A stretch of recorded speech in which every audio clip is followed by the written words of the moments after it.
Бранислава и Стефан сега како пензионери, но и во текот на работниот век, издвојувале од своите примања за здравствено осигурување. Меѓутоа велат, не се задоволни од услугите во здравството. Ништо деца не се исплатило. Просто не фаќа страв кога ни се слошува да одиме во болница. Едино во приватните. Едино во приватните болници. Токму вработените и пензионерите во најголем дел го полнат буџетот за здравство. Во Македонија скоро сите се осигурени. Најранлива група која нема здравствено осигурување се 500 лица без документи. Студијата за универзалното здравствено осигурување, што ја изготви невладината Financing, покажува дека во земјата 21% од населението е сиромашно. Но оти овој податок не соодветствува со бројката на оние кои во фондот за здравство се пријавиле како сиромашни, односно 25 до 27% од населението. Треба да се подобри соработката и размена на податоци меѓу Фондот за здравство, Министерство за здравство, Министерство за труд и социјална политика и Управата за јавни приходи, со цел на вистина овој дарежлив систем да го коригираме за да биде поправедно финансирањето, односно да не се финансираат оние лица кои што де факто не влегуваат во категоријата на сиромашни лица. Тие лица треба да си платат за здравствено осигурување.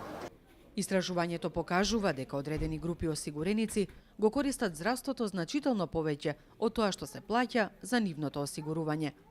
Најголема е разликата кај земјоделците и сиромашните лица. Од друга страна, вработените повеќе издвојуваат за здравство од што ги користат услугите. Најголемиот удар за семејниот буџет се приватните трошоци за здравство. Иако со години бележат намалување, 34% од вкупните средства кои македонскиот граѓанин ги издвојува за здравство се приватни. 50% од нив се за купување лекови. 26% се за услуги од приватните здравствени установи. Истражувањето покажува дека и во трошоците се и неформалните плаќања, дури 4%, за кои се смета дека се за мито и корупција. Во последните 20 години Македонија за здравство издвојува 6 до 10% од бруто домашниот производ. Професорот Рубин Заревски вели дека дебатата во државата главно се сведува на тоа дали треба да се зголемат придонесите, односно приходите, но оти малку се разговара на што се троши здравствениот денар.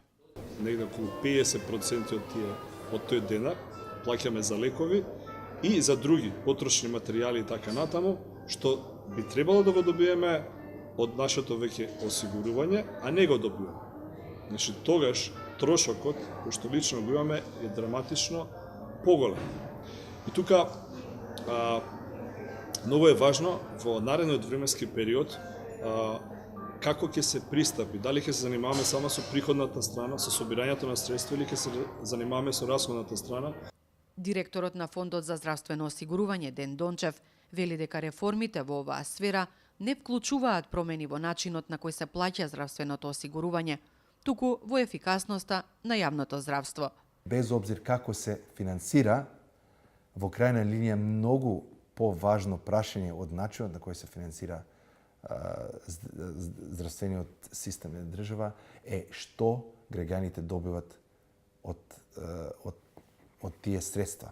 За жал, ситуацијата која ја наследивме како нова влада апсолутно не е сјајна и приоритетите се да ги подобриме квалитетот на услугите.